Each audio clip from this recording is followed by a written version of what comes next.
Good afternoon. Welcome to the Pinellas County School Board meeting for the date of Tuesday, June 11th. Thank you all for attending. I'd like to call this meeting to order. Dr. Grego, do we have any amendments to the agenda? Yes, we do, Madam Chair. We have three amendments to the agenda. The first one's under the consent agenda 11.2 and requesting a transfer of an assistant principal, that is of Antonio Smith from Fairmount Park Elementary to the assistant principalship at Walsingham Elementary School. That's on page 68.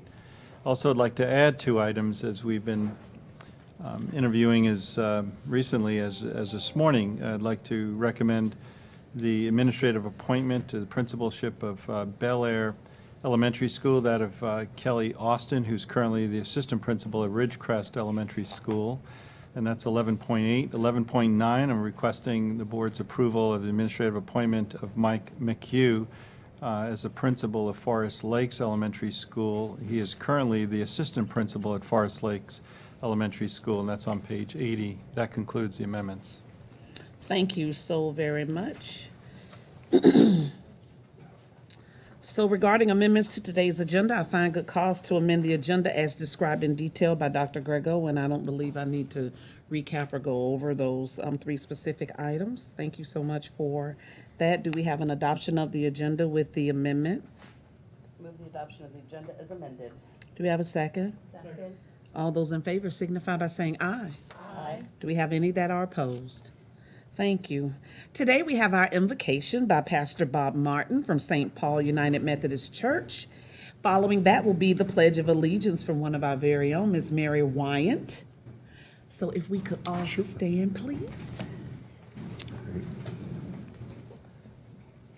Let us pray together. Loving and gracious God, your word reminds us where two or more are gathered in your name, that you are fully present in the midst. We celebrate our children in the community, and we welcome the responsibility afforded us as we help mold and shape their lives and prepare them for the world in which they live. Every person here today has a calling, and that is to give their very best in support of our children through education and daily encouragement. I pray for your wisdom to be poured out upon our school board, our superintendent, and school faculties, that with their direction our children would develop a hunger to learn, achieve greatness, and contribute positively to our communities. Guide the conversations for this afternoon, and we seek a spirit of unity as we work together in partnership for an even stronger public school that leads the way for the betterment of all. We pray this in your name. Amen. Amen. I pledge allegiance to the flag of the United States of America and to the republic for which it stands, one nation, under God, indivisible, with liberty and justice for all.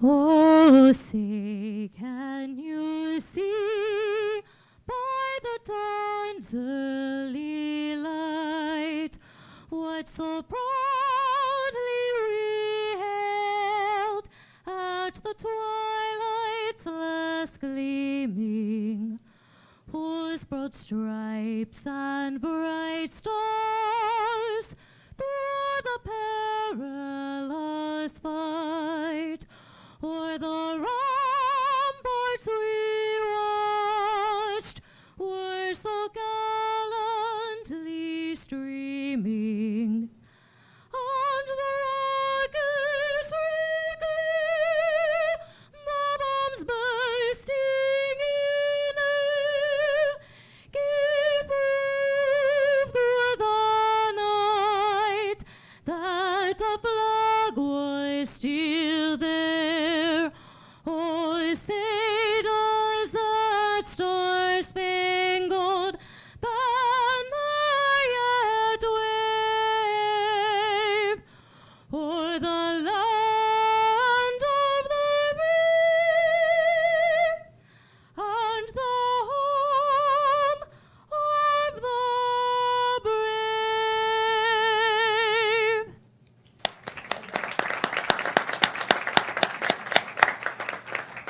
Thank you so very much. Again, that was Miss Mary Wyant, our Seminole Middle choral teacher. So thank you so very much for coming on today. We appreciate it.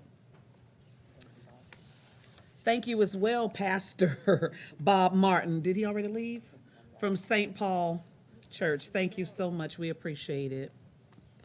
Moving on to our video celebrating 2019 Pinellas County Schools graduates.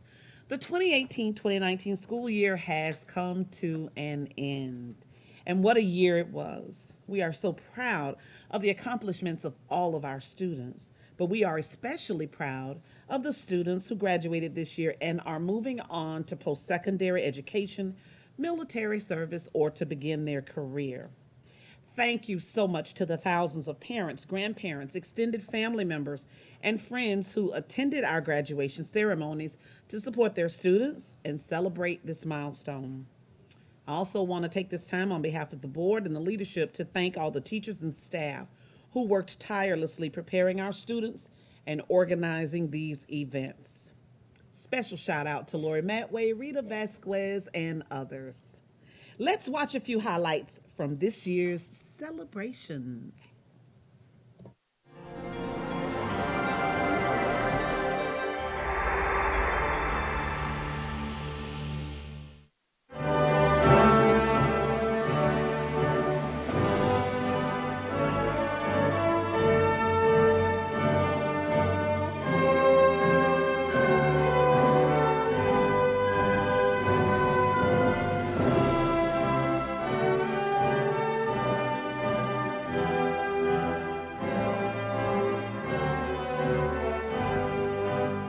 Family members, friends of our graduating seniors and honored guests, faculty and staff of Northeast High School, and especially the class of 2019.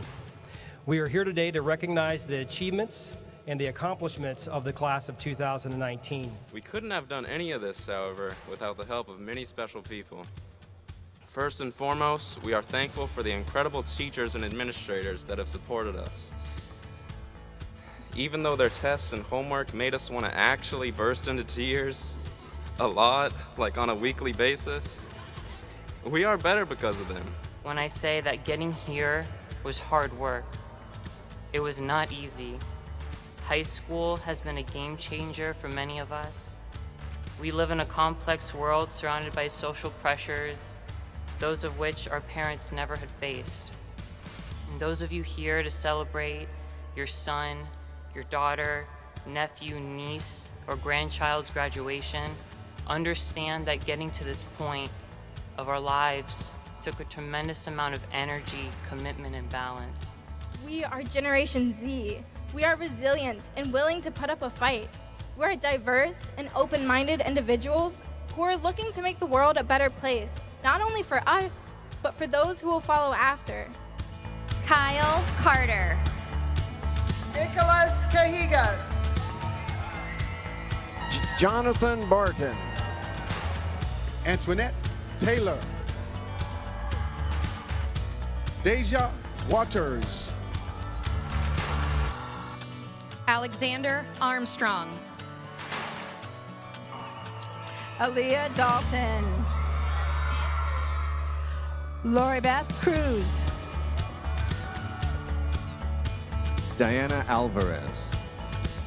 Alexander Litvin. Jania Edmonds Porter.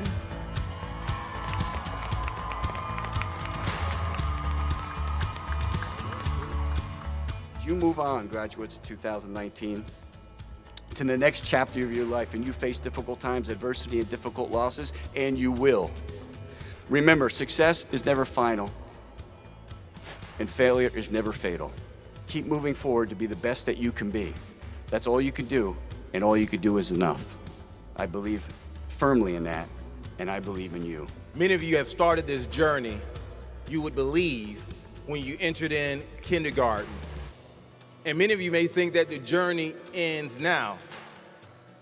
But let me tell you this, that the journey is only just beginning.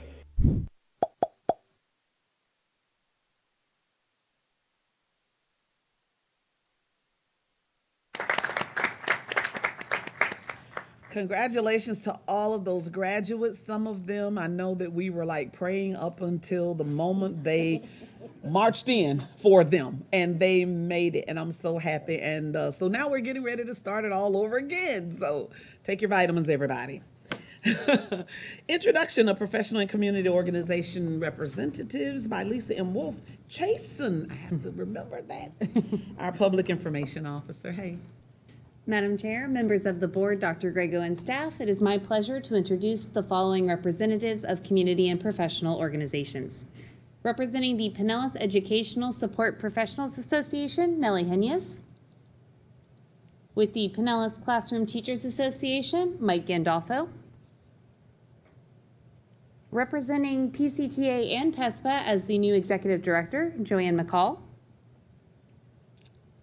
With the Pinellas County Council of PTAs, Cindy Ehrenzeller. And representing the Pinellas Arts for a Complete Education Coalition, Victoria Hagedorn. Today there will not be a presentation from the Student Rights and Responsibilities Committee. Thank you. Ms. McCall, on behalf of the board, welcome. Welcome to Pinellas County. It's okay. Welcome to Pinellas County. You're welcome. Moving on to our special order agenda. Do we have any? Nothing under special order. Public comments on agenda items. Board members and Dr. Grego, we have one speaker this evening for specific agenda items. Mark Clutho will speak to consent number 38 and consent number 39. Thank you.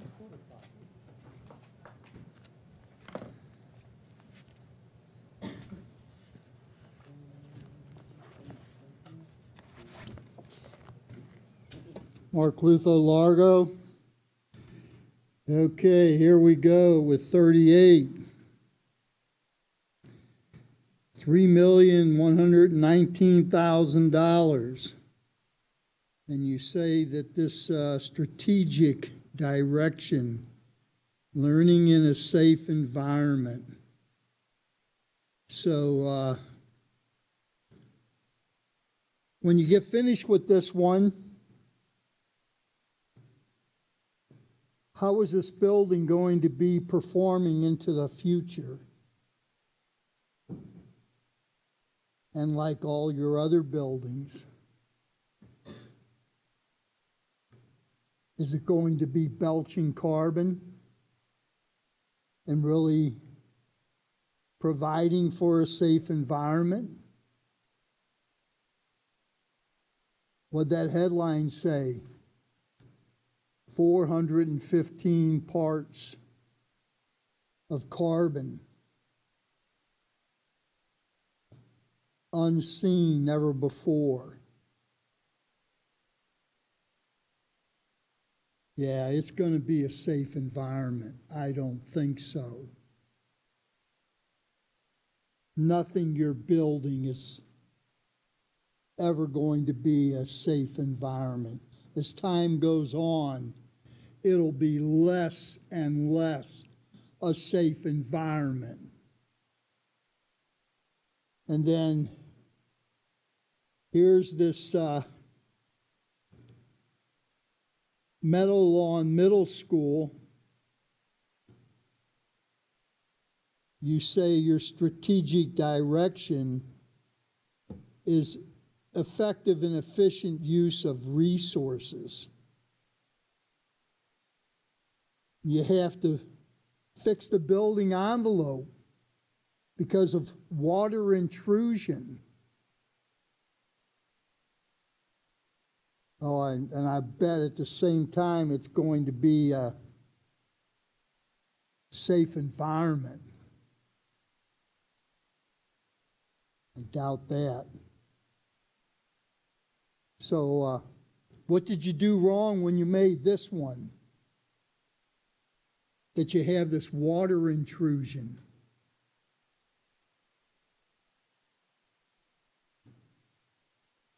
Estimated cost, $3 million. This just isn't right. Just isn't right.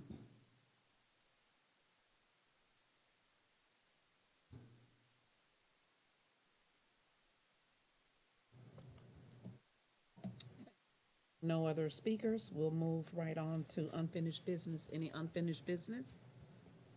Okay. Moving on to our consent agenda. Do we have a motion with a Move second? approval of the consent agenda. We have a motion with a second to approve the consent agenda. All those in favor signify by saying aye. Aye. Do we have any that are opposed? Motion carries 7-0. Our non-consent agenda. Request approval of the dual enrollment articulation agreement with the University of Florida Board of Trustees. Dr. Grego. Yes, Madam Chair and the school board members, we discussed this briefly at our recent workshop, but I can say to you how excited I am to expand our current very rich dual enrollment program that we have with our St. Pete College and our partners there. But we are, and I want to thank the Teaching and Learning Division and Mr. Hendrick for working to expand that to other universities, and we certainly believe that this will give our students a leg up in some of the top-tiered universities if they so desire to apply for. So, Mr. Hendrick, if you could be so kind as to explain this. Absolutely. Good afternoon, board members, Dr. Grego and staff, and members of the public. We're excited tonight to bring to you an agreement with the University of Florida for dual enrollment. Currently, our students in our high schools have the opportunity to earn college credit in a number of ways. Over 8,000 students last year took advanced placement classes. Over 2,300 took dual enrollment classes through St. Petersburg College, either on our campuses, at the college campus, through the early college, early admissions, or even in the summer. And of course, we have over 2,000 students in our IB and Cambridge programs across our district. This brings another option for academic dual enrollment to go along with our career dual enrollment programs at Pinellas Technical College. This agreement with the University of Florida would allow a student to, for 2 years, so their 11th and 12th grade year, to take dual enrollment classes if they qualify, including a 3.6 GPA and test scores similar to those for other academic dual enrollment programs. Right now, as of last year, over 1,600 students in our high schools would qualify for these dual enrollment opportunities.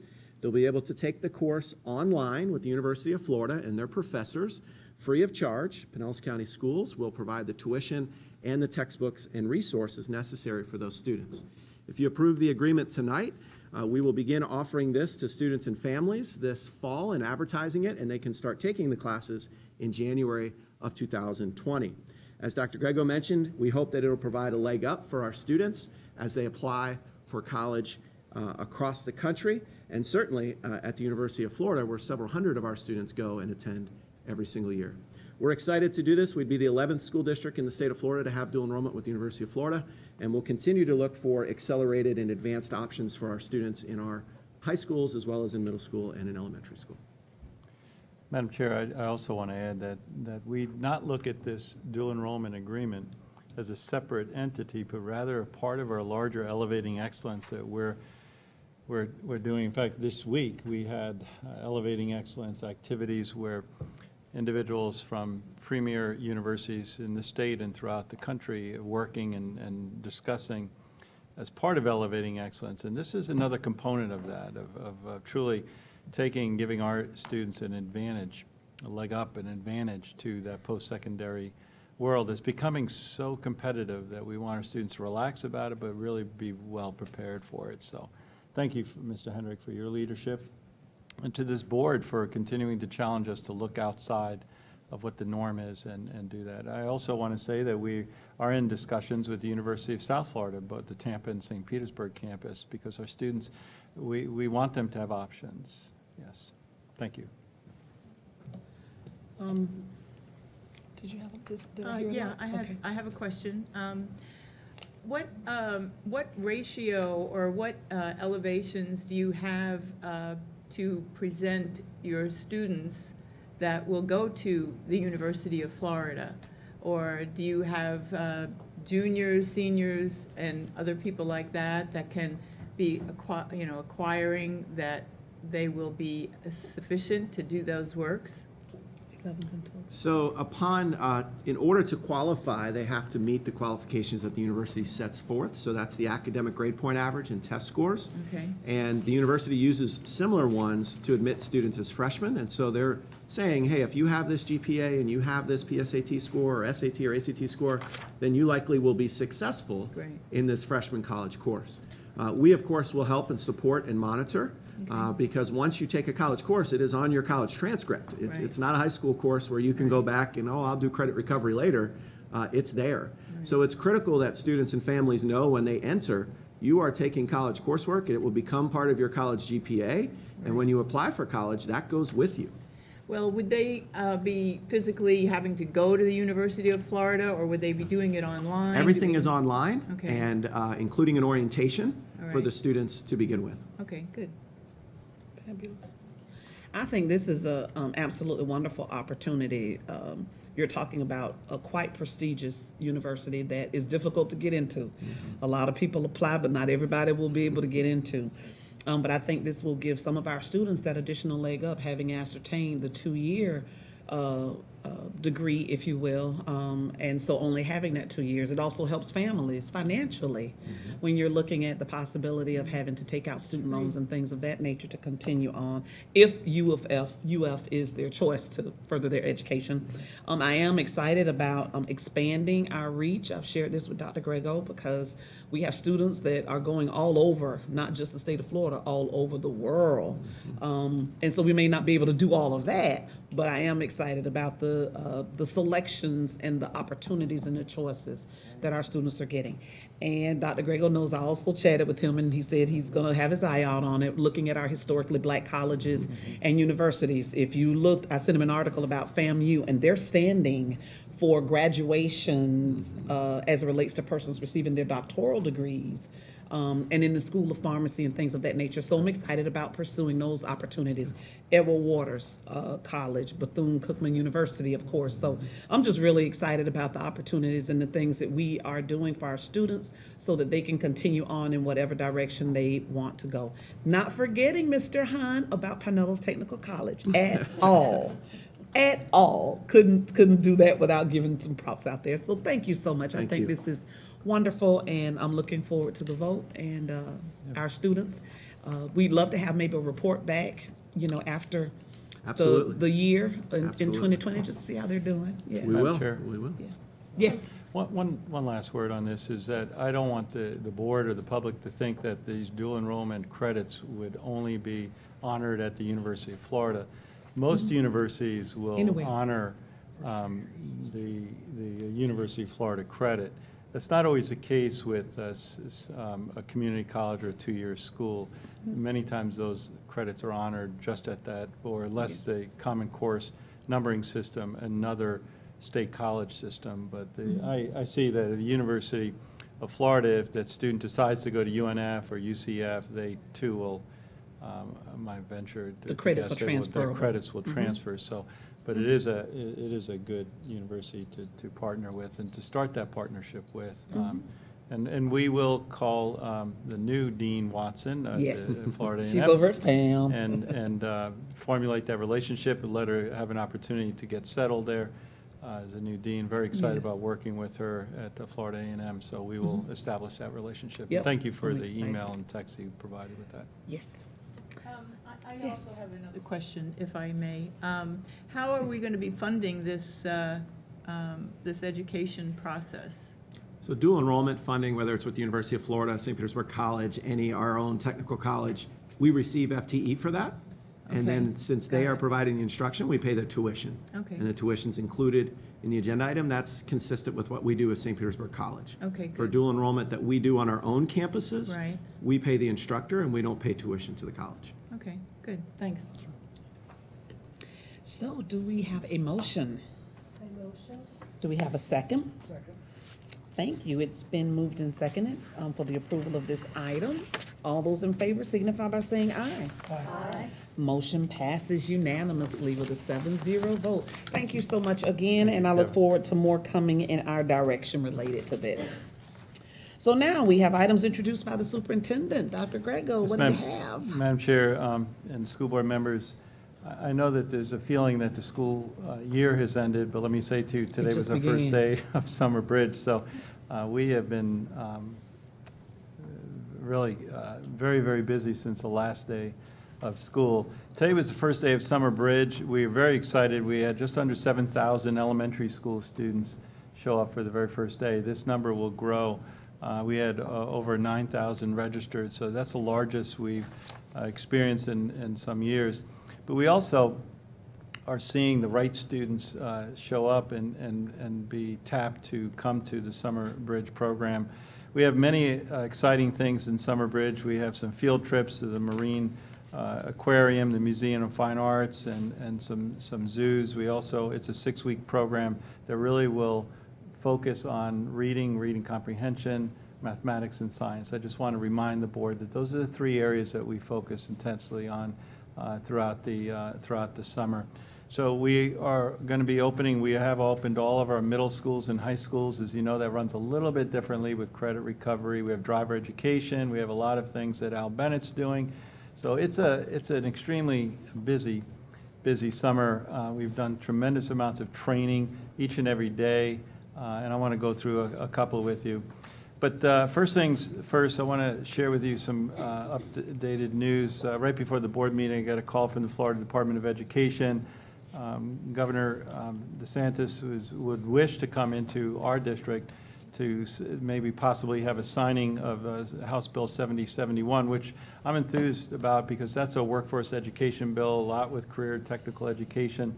Specifically speaks about the computer science course that you know Dixie Hollins was recognized as the high school with the College Board to have such a high percentage of females in computer sciences, as we have computer science courses in each and every one of our high schools. When I find out the time, it's slated right now to be Monday the 17th. I know it's short notice, and they apologize for that, but you know how that goes. Whenever they say, we're happy to try to accommodate them. And so I'm excited about having the governor and our local delegation, and certainly will inform this board if you're able to be at the location we can settle on. If you're able to, please feel free to attend. It's also my pleasure. I want to thank Ms. Reynolds, Jeannie Reynolds, and myself went over and met the new CEO of Ruth Eckerd Hall, Susan Crockett, tremendous leader. I talked with her, and we went through a little reception yesterday down Capitol Theater last evening, and certainly welcome her. She's a tremendous partner of this school district, really believes in music education and partnering with the local district. So I will try to get her in front of you or you to her, but just recognize we have a true champion in public education with Ms. Crockett. I too want to add my congratulations to all of our graduates and to the families, but specifically, as Ms. Flowers mentioned, to Lori Matway, Rita Vasquez. Matt Bloom was at every one of those graduations too, and so was Sean Clark, and just so many people behind the scene as I went back and forth. We had just flawless graduations. So thank you to each and every one of our staff members, our principals, this board.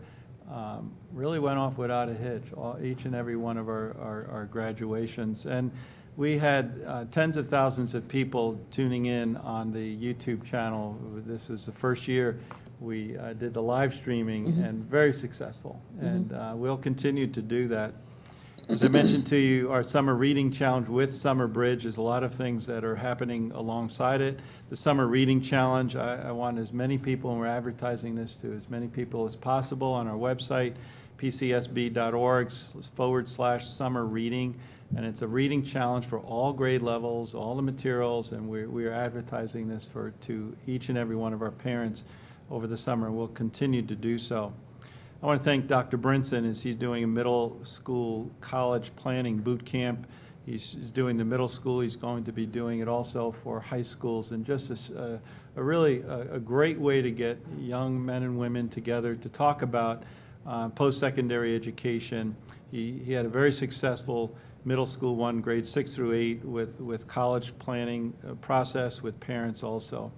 I mentioned earlier about Elevating Excellence. What a tremendous program with 600 to 800 students that we're meeting this week and will continue to meet. This program, along with the participation of our Educational Foundation, has truly been a gold mine in terms of what our students and parents are saying for how we're supporting them.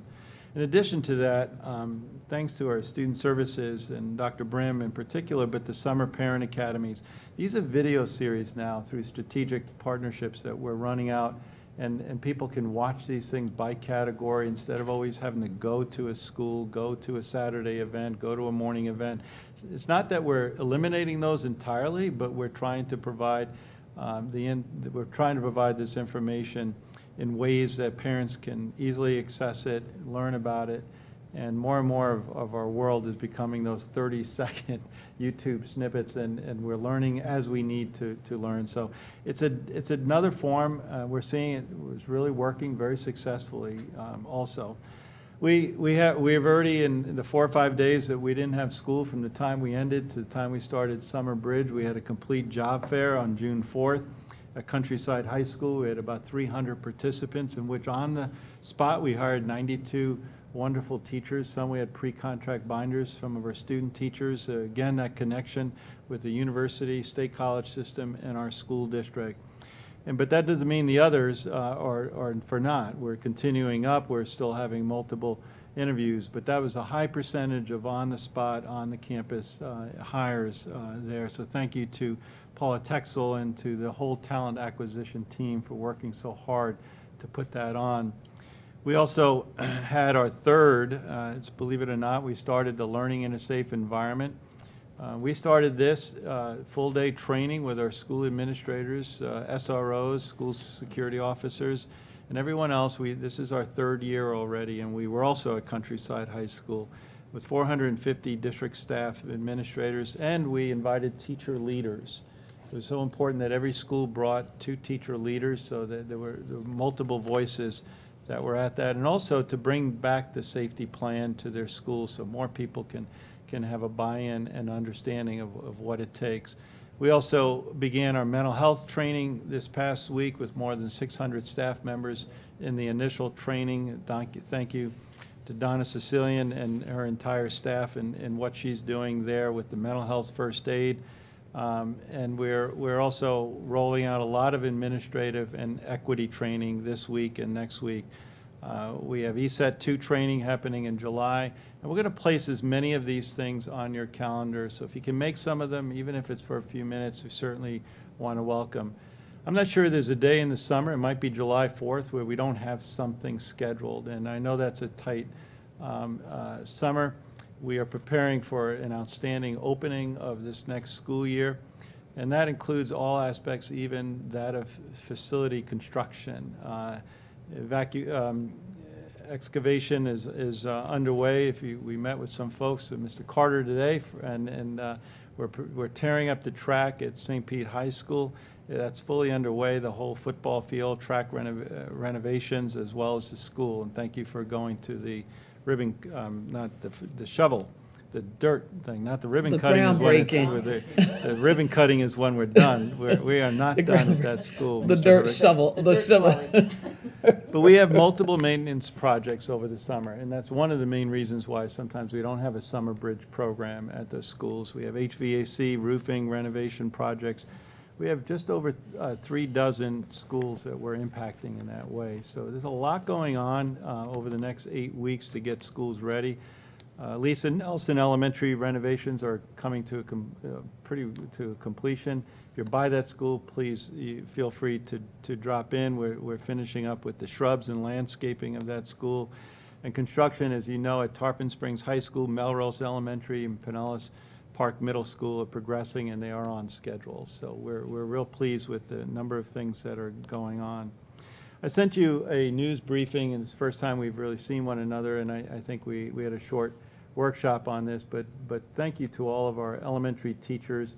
That's pre-K through for our 3rd grade reading scores. Those 3rd grade scores went up 3%, where the states went up 1%, and we're really pleased that we're making that type of progress. Our level 1 percentages is down, and we saw some tremendous gains. 25% of our district schools saw double-digit increases in proficiency rates, and I shared with you some of those. But even those, if you're not double digits, it's still a massive and significant increase. So I very much want to tie and thank the board for the support of the literacy of reading audit that Mr. Hendrick described in more greater detail. We're going to be bringing some of that detail back to our next workshop and try to tie that into what we're doing with the earlier grades, the reading audit, and then how we're seeing that progress that we're making in elementary schools. So all of those pieces are kind of coming together. Even in our transformation zone, 7 of the 11 schools increased their third grade reading scores. Significant gains, especially in Ponce de Leon and Campbell Park, we saw go up by 17 percentage points, which is huge. So thank you to everyone who worked so hard in doing that. During our safety orientation and workshop at Countryside High School, we surprised, and Chief Williams surprised Officer Michael Hawkins, because he was named and will be awarded the Florida Association of School Resource Officers Lifetime Achievement Award. And so he will be recognized in July down in Doral in the North Miami area this summer. And so we surprised him. His wife came. As you saw, I think if you look at our website, you'll see a snapshot of them. And thank you to Chief Williams for conducting that, and we're just real proud of Officer Hawkins and all that he's done. 37 and a half years in law enforcement and 30 right here in Pinellas County Schools. So a real special person and truly a deserving recipient of the Lifetime Achievement Award. We also had Anthony, or we call him Tony Langhorn, who won the finalists. He was one of the finalists of the 2018-19 support employees, and he went over to Tampa. They were holding the state board meeting there, and I want to thank the group that went over there to support Tony. He didn't win, but he was. They probably didn't know all of Tony. I think he's very deserving. I don't say biased, and so, but he did receive a $6,500 cash award for being a finalist. So, what's his phone number?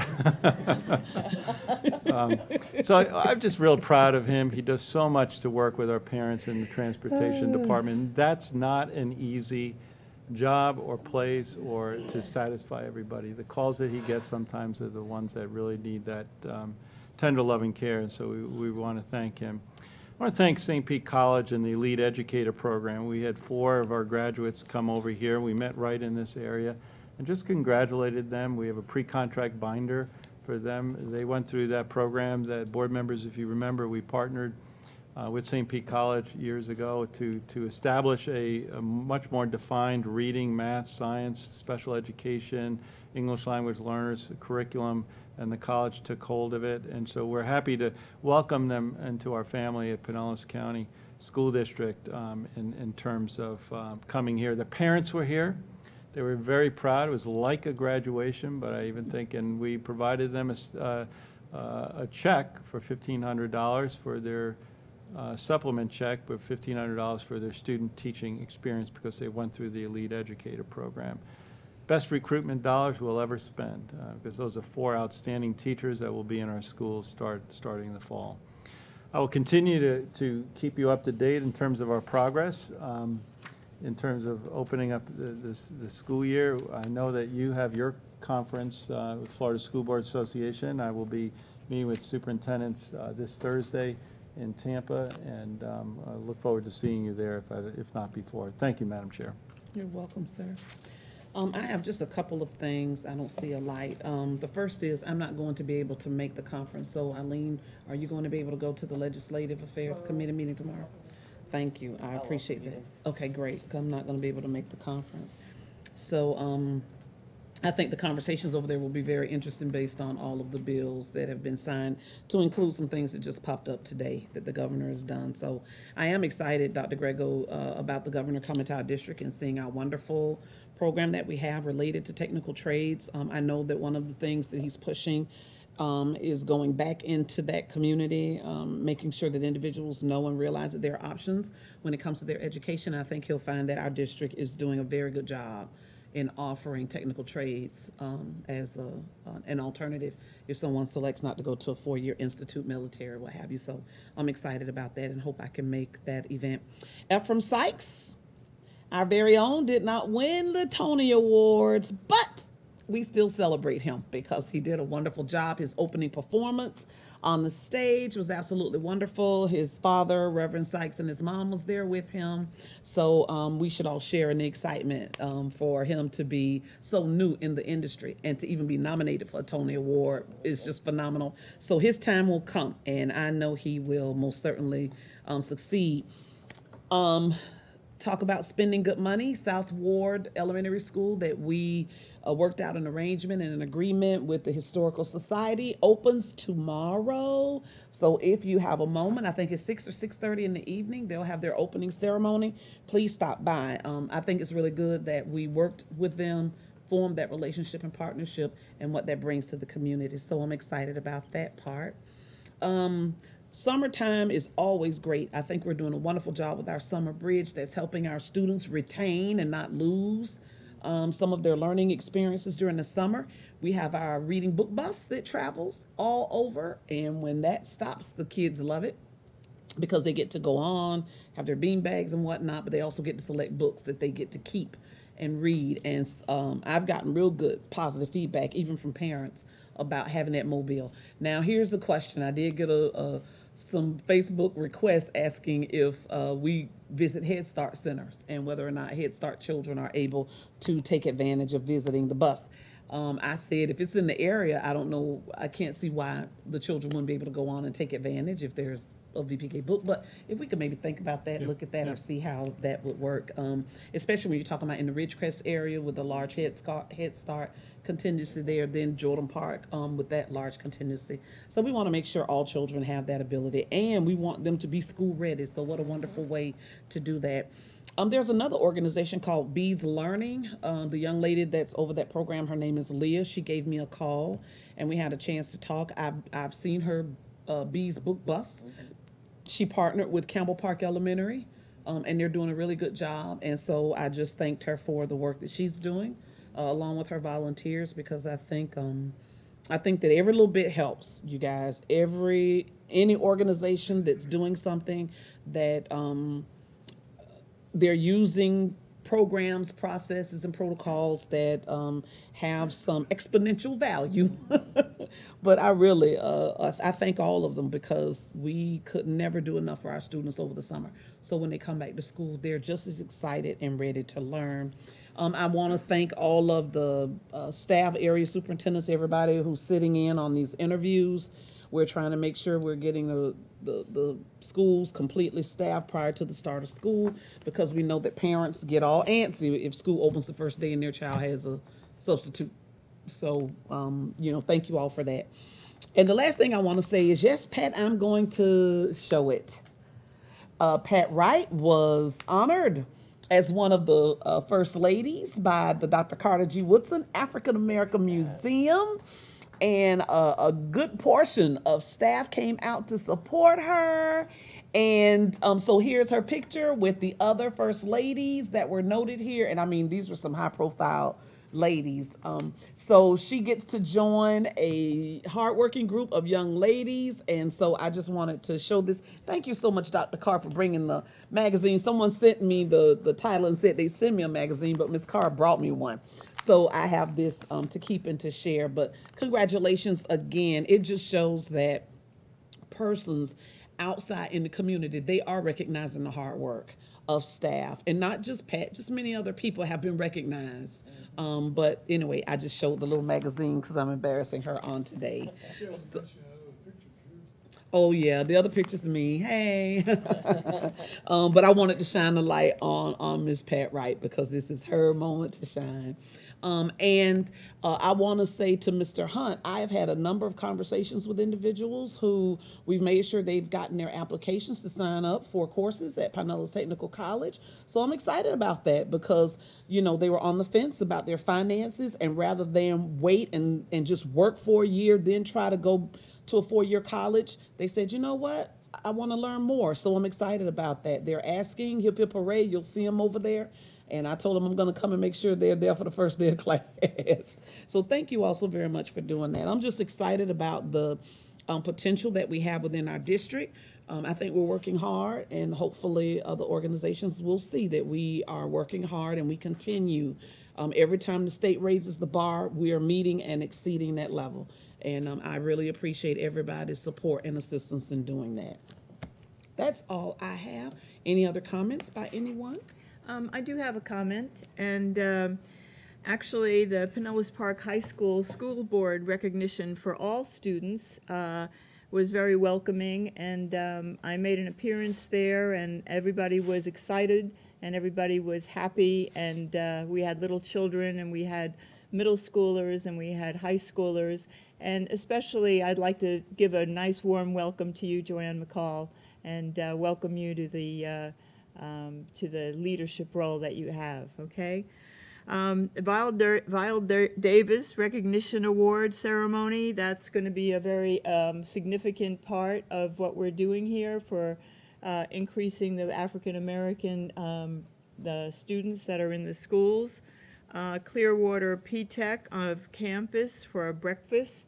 That was for the students to be indoctrinated into the school so that they can get welding, electrical, culinary, nursing, all the activities that they're going to be able to succeed and accomplish. Daystar is recognizing accomplishments for the organization. We do have an issue there, but I don't think I'm going to touch that right now. But the roundtable at Pinellas Education Foundation was very meaningful, and Dr. Grego made a good presentation. Graduation at Happy Workers are little tiny children on the they had their little blue caps, and they had their all navy blue gowns on, and they all paraded and walked around. There were more parents and people there that were more people that were there than were children. So that really shows a lot of support for those kids. And then the STEM Expo, great speaker to enlighten us for all in the audience. We had a speaker there that was inside the structure of the building, and it was packed. The situation was really packed. Tarpon Springs Middle School, to recognize the good work for our students have been making. We have an accelerated class up there that's very interested in learning, and we've all recognized everybody who has been there to get an award and to really put their best foot forward. Safety Harbor Resort, to attend the Hispanic Outreach Center. That was a very important event for me to be attending to, and it was very heartwarming to see that we were sold out. Everybody was full in the house, and it was really an exceptional possibility that we may possibly go to another location next year. Dixie Hollins High School and Lakewood High School to attend their graduation, and Dixie Hollins High School was, I think, one of the top what am I saying? The top industry service, yes, the industry service for that school. And Lakewood High School is very, it was very excellent. Everybody shook Erin's hand, and I did write a little note to congratulate them on their newspaper. It was a real good experience. And Iftar, recognizing the end of Ramadan. We celebrated the end of Ramadan a couple of minutes after 8 o'clock. The event started at 6, and the event started at 7 o'clock. We had speakers, and we had the imams talking there, and it was very exceptional because one woman came up and she talked about compassion. And compassion was very a highlight of the whole experience that we had, and I think that was about it. And I think that's about all I have to say. and music was very important too. I think there was an opportunity for music to be highlighted, and that violins and cellos and everything that we have in our music department is really outstanding and very exceptional. So that's my report, and thank you very much. Thank you. Any other comments? Any comments from any other school board members? Anything from the attorney? Other than what we already talked about? Do we have anything for you, Dr. Corbett? Yes, Madam Chair, I have that one request. We will look at visiting Head Start centers with the book bus. Yeah, all right. Okay, well, there being no other business come before school board, I will go ahead and adjourn the meeting, and then we will certainly have our speakers who would like to speak under public comment. So, Ms. Ann Simonetti? Board members and Dr. Grego, we have 3 speakers this evening under our general public comments. Our first 2 are Lenora Faulkner and Mark Clutho.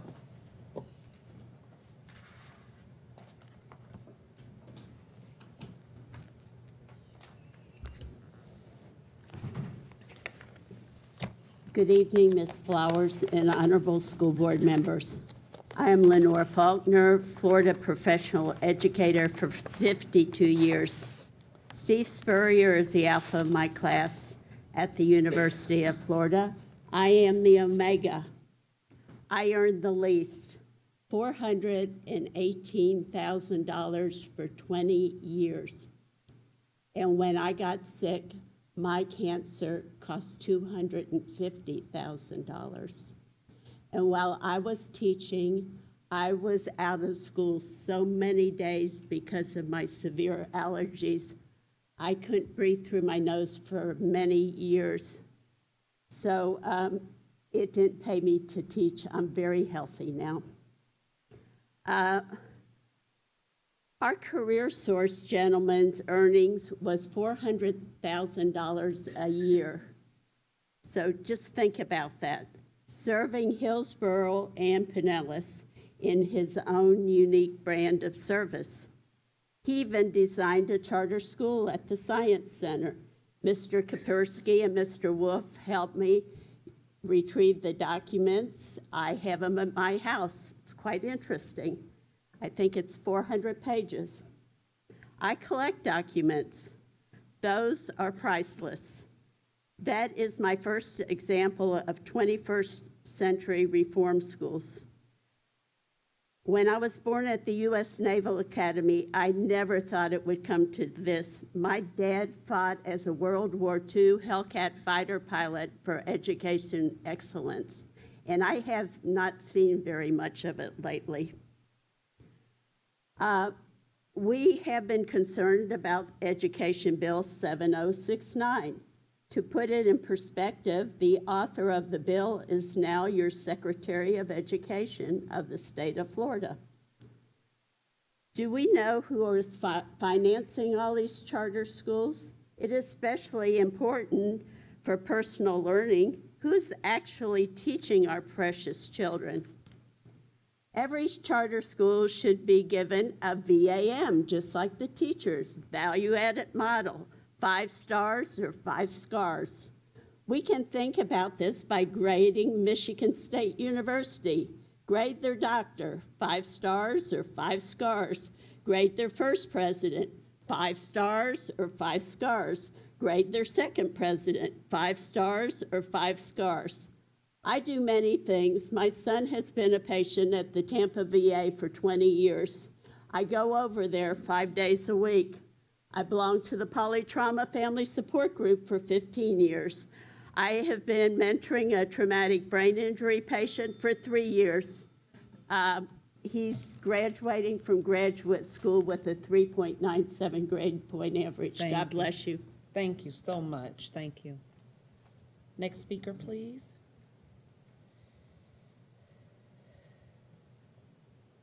Mark Luther Largo. Parkland arrest. Will teachers be next? Yeah. What happens when an educator has a mishap. Won't that be good? Will the Pinellas schools be liable for millions, hundreds of millions of dollars? Oh, what a path, huh? You know the real problem? Those weapons of war with big capacity magazines. How sick. Oh boy. CO2 level, highest in human history. Carbon dioxide surpassed 415 parts per million.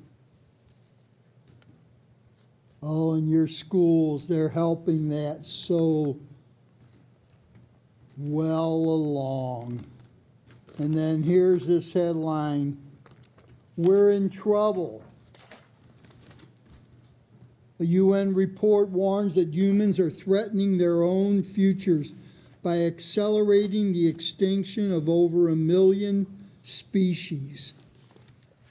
Again, it's that cause and effect thing, which you just don't seem to get. William Churchill said it, September 12, 1960. We shape our buildings. Thereafter, they shape us.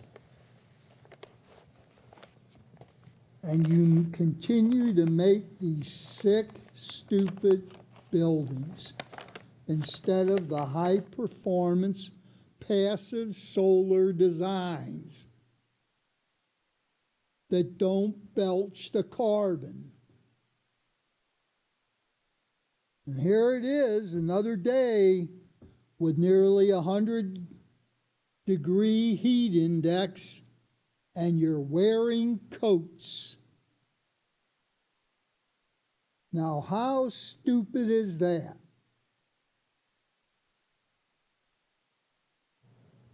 You know it means you have to buy more air conditioning. I mean, it is such an archaic notion. Just sheer stupidity.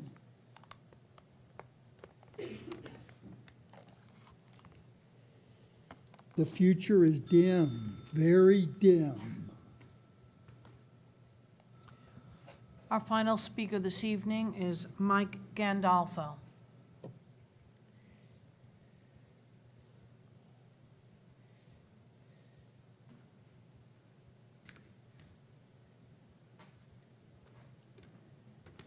Good evening, Madam Chair, Good evening. board members, Dr. Grego, and staff.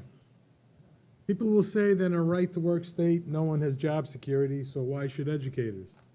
That argument would only have merit if you could find me a single company, even half the size of Pinellas County Schools, that does not have an HR department with policies that provide due process and a just cause provision for dismissing employees. The fear of not having a contract for the next year adds stress to already stressful jobs. Teachers become less likely to advocate for students if doing so could jeopardize their job. We had made some headway on this, but this year it appears the district encourages autocratic administrators to use intimidation as a primary strategy to get things done.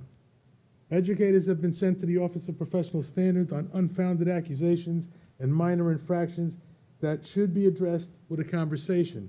Instead, educators are forced to endure an inquisition that leaves them scarred, meek, and forever compliant. Assistant principals take a gamble when they leave the classroom. If their principal chooses not to offer them a contract for the following year, they lose years of service on the pay schedule, negatively impacting their retirement in addition to their loss of current income.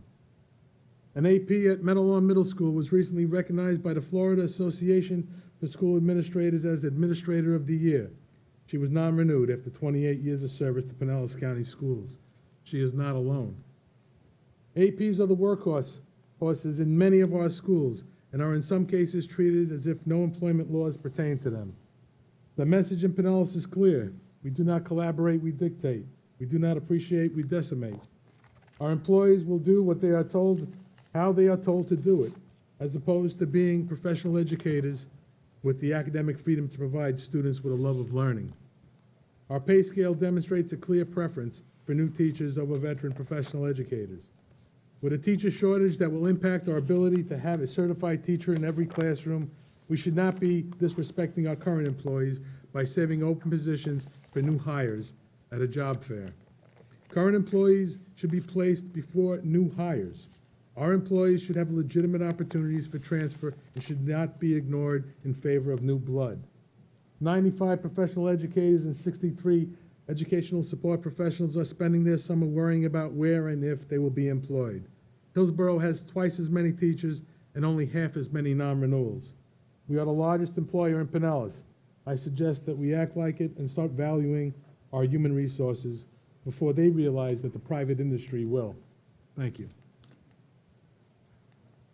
Thank you. Is that our last speaker? Okay. As always, I'd just like to leave you with a closing positive comment and affirmation. Life doesn't require that we be the best. It only requires that we try our very best. That is by H. Jackson Brown, Jr. Have a good evening.